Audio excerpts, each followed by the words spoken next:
Bom, gente, queridos alunos, nós realizamos aqui nessa manhã uma gravação com a professora Aspásia Camargo, no qual ela complementou alguns conceitos e observações que fizemos durante o curso Convivialidade e Diferença, numa perspectiva comunitária, feminista, do protagonismo das mulheres para pensarmos outra urbanidade, né?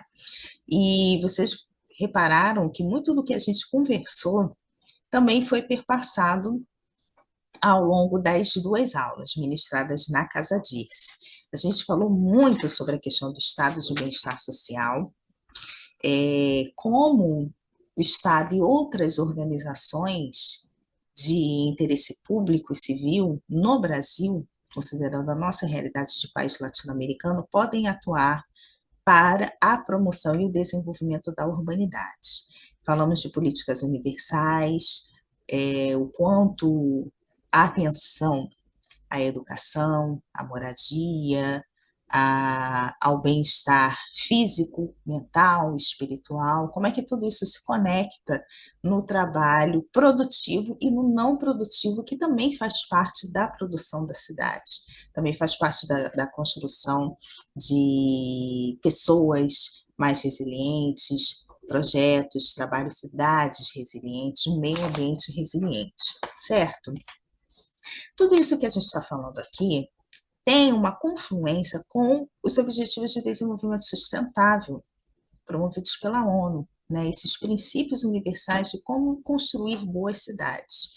E falando mais especificamente no Objetivo de Desenvolvimento Sustentável 4, sobre educação para a equidade, oportunidades de aprendizagem ao longo da vida, a gente entende que a educação ela é um vetor para garantir uma cultura de paz, uma cultura de não violência, de valorização da diversidade, de compreensão do nosso papel político na promoção das cidades, né? E é muito importante nós trabalharmos esse tópico junto às pessoas.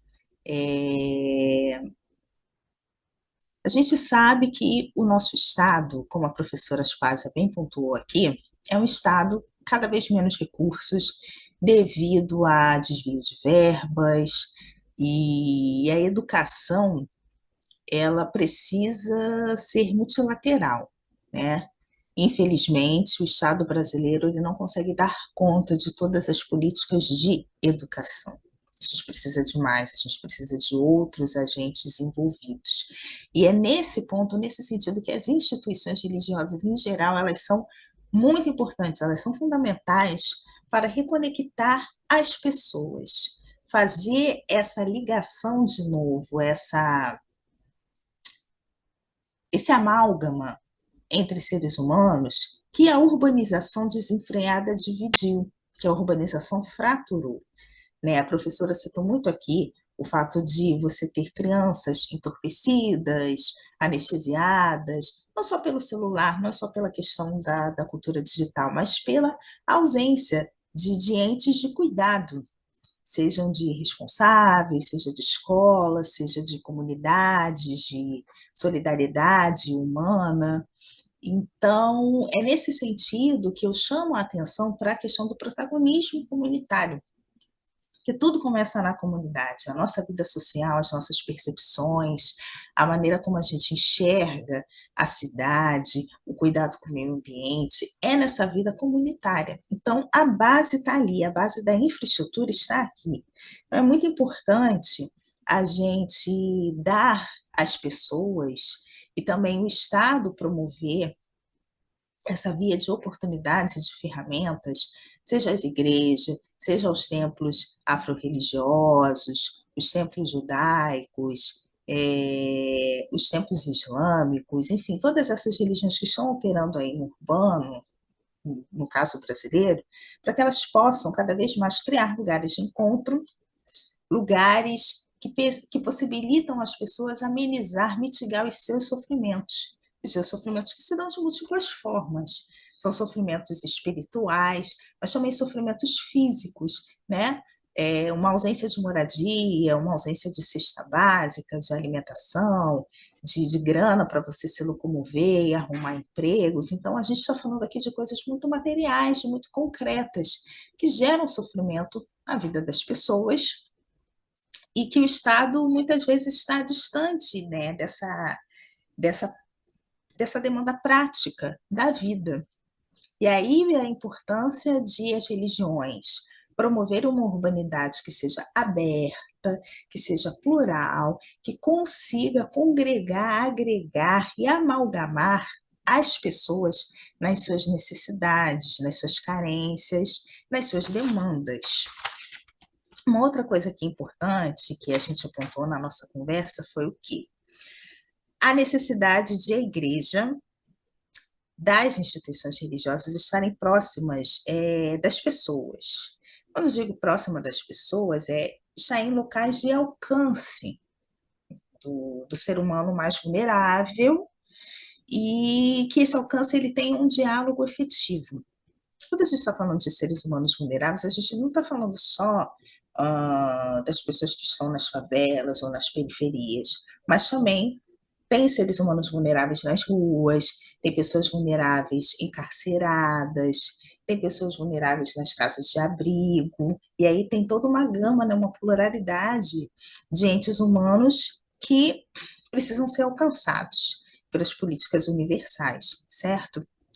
Então,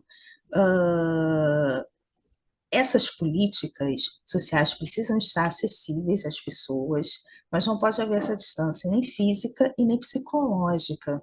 E é nesse sentido que a organização desses instrumentos, desses agenciamentos, também é importante, precisa fazer parte das políticas de urbanidade.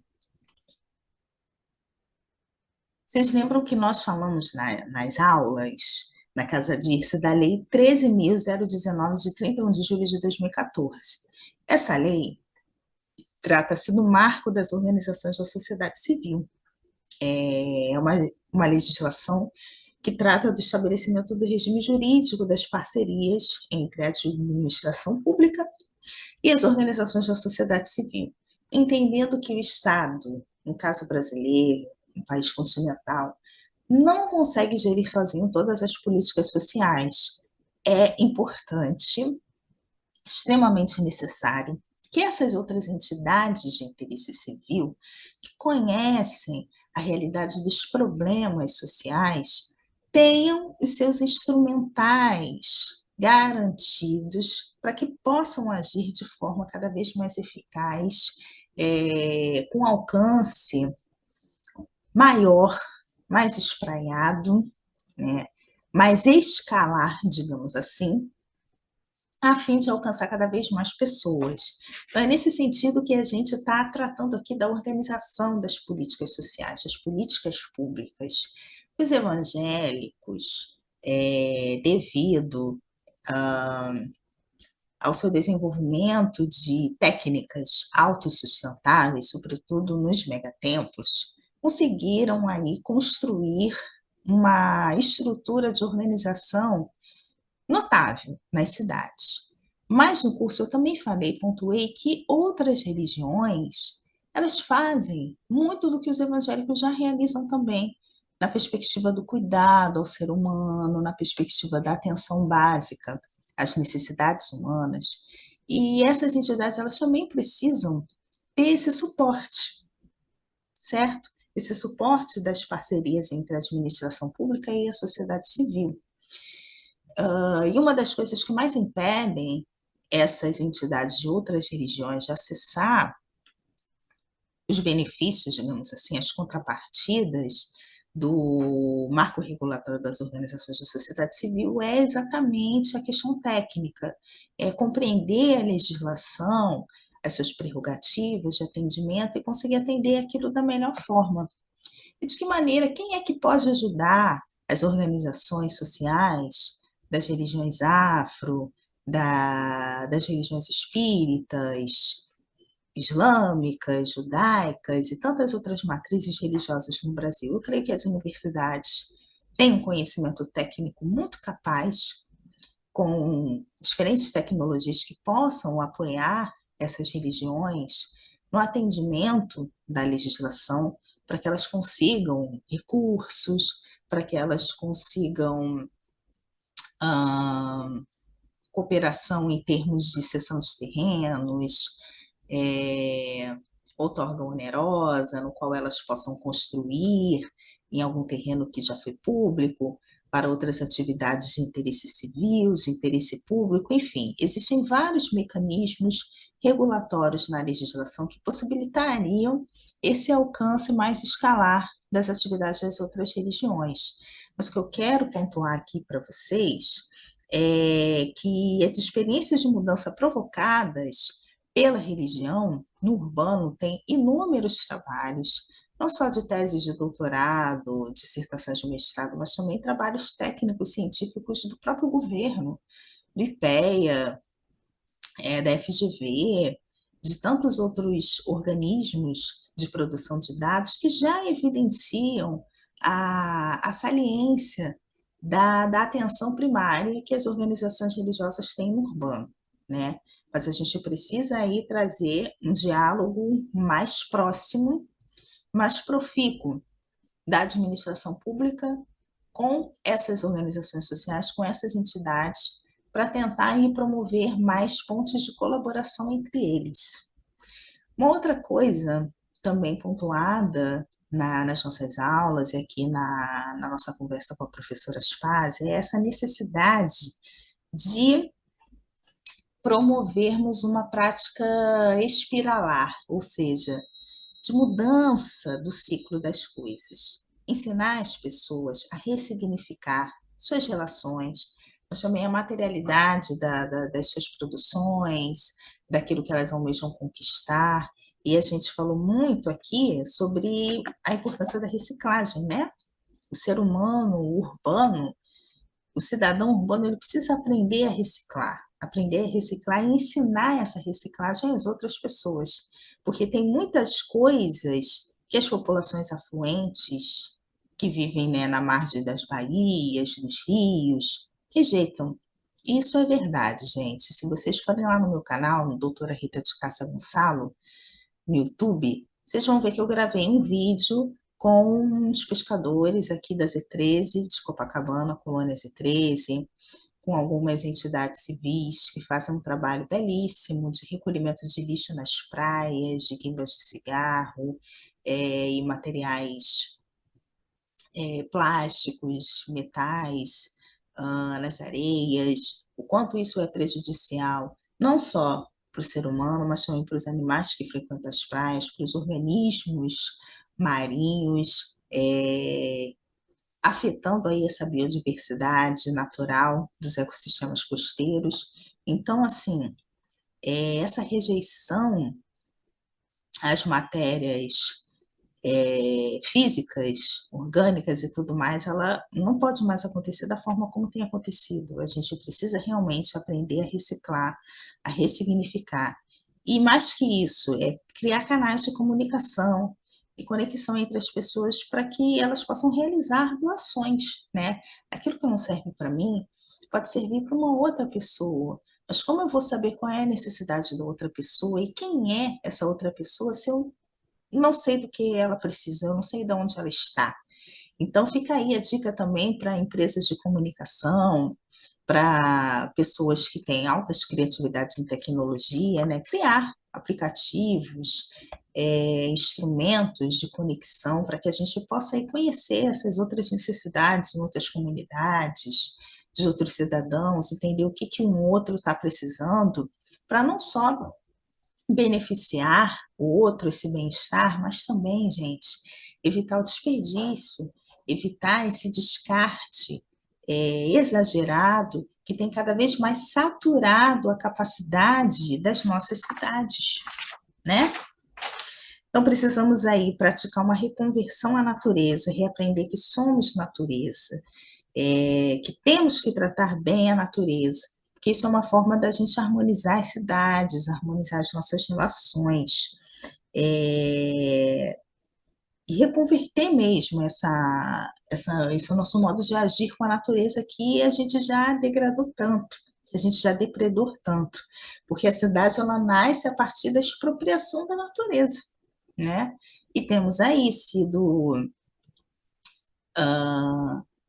protagonistas e espectadores dos desastres naturais, dos desastres ambientais e dos desastres sociais. Então, a gente precisa aí realmente praticar uma reconversão e uma adaptação, né, às mudanças climáticas, a outras necessidades de meio ambiente. A professora falou aqui da importância de termos espaços não acimentados, jardins de chuvas nas favelas, maneiras pelas quais a gente possa reintegrar a natureza ao meio ambiente, mas reintegrar de forma responsável, né? E, mais uma vez aqui, eu acho que ficou muito latente quanto à questão da infraestrutura, saúde pública, transporte, mobilidade urbana, habitação, moradia, qualidade de acesso à água, o quanto tudo isso é importante para fomentar a boa convivialidade. Por quê? Porque ninguém consegue viver bem na preocupação. Ninguém consegue viver bem numa casa precária, com falta de comida, com falta de saneamento básico, tendo que gastar 3 horas por dia para ir para o seu trabalho, 3 horas para voltar, tendo aí uma saturação das suas possibilidades e capacidades de bem viver. Então percebam, e eu falei isso na primeira aula do nosso curso, o quanto que a urbanidade ela está intrinsecamente atrelada à infraestrutura urbana, porque disso uma boa infraestrutura, boas possibilidades de locomoção, de moradia, de acesso aos bens e serviços, isso torna o nosso dia a dia, o nosso habitar, o nosso viver e desfrutar da cidade mais leve, mais agregador. Então, gente, a urbanidade ela está atrelada à infraestrutura. A base da infraestrutura, a base da urbanidade, ela está na boa infraestrutura urbana. Cada vez mais que a gente consegue possibilitar aos cidadãos acesso a recursos, a serviços, a possibilidades de conexão, a gente está fomentando a boa urbanidade. E é isso que as religiões fazem, e é o que eu gostaria que todas as religiões, todas aquelas que estão na ponta social, que conhecem as necessidades urbanas, é o que eu gostaria que todas elas pudessem oferecer aos cidadãos, certo? Então, se houver aí um gestor público, um governante me assistindo, que eu tenho certeza que em algum momento essa nossa aula vai chegar a essas pessoas, a esses representantes, eu quero aqui deixar essa minha vocação, o meu chamado para que a gente possa ter mais atenção a esses protagonismos sociais, comunitários, ter atenção ao trabalho não produtivo, à ética do cuidado, porque isso também faz parte da vida urbana, a atenção às crianças, aos núcleos familiares, a esses responsáveis, né? Marido, esposa, avós, tios, todas essas pessoas que integram, gente, a vida social. Precisamos ter atenção a essas pessoas nas suas demandas integrais. Tudo isso, gente, faz parte da urbanidade e da convivialidade. Então, você, governante, gestor público que me assiste, nós fazemos a você esse pedido para que vocês tenham mais atenção a essas populações. Porque, tendo atenção à base da convivialidade, que é a família, que é a comunidade, que são as mulheres, nós vamos evitar cada vez mais degradações sociais, fraturamentos sociais, entendeu? E ter uma cidade cada vez mais acolhedora e respeitosa para todas as pessoas, e todas as pessoas aqui a gente está incluindo todos os gêneros, né? Os não binários, pessoas trans, os deficientes físicos, quem mais? Os autistas, toda uma gama de pessoas que têm o direito à cidade e precisam desfrutar dela da melhor forma, de forma integral, certo? Gente, se vocês tiverem mais alguma dúvida, questões, soluções também a trazer para toda essa nossa discussão, não esqueçam, meu e-mail, mulheridadepreta@gmail.com, o WhatsApp 999771129, esses são os meus canais de contato que estão abertos a você, para que a gente possa conversar, trocar ideias e expandir cada vez mais essas redes de conhecimento e de cobrança aos governantes, aos nossos representantes, para que a gente, tanto em outubro quanto em outros momentos em que formos convocados à participação popular, que nós possamos repensar as nossas práticas, as nossas políticas e sermos cidadãos cada vez mais conscientes e protagonistas da boa urbanidade e convivialidade, certo? Muito obrigada pela sua atenção. Fique com a gente. Vamos continuar essa conversa em muitos outros momentos, tá bom? Um beijo imenso a todos. Tchau, tchau.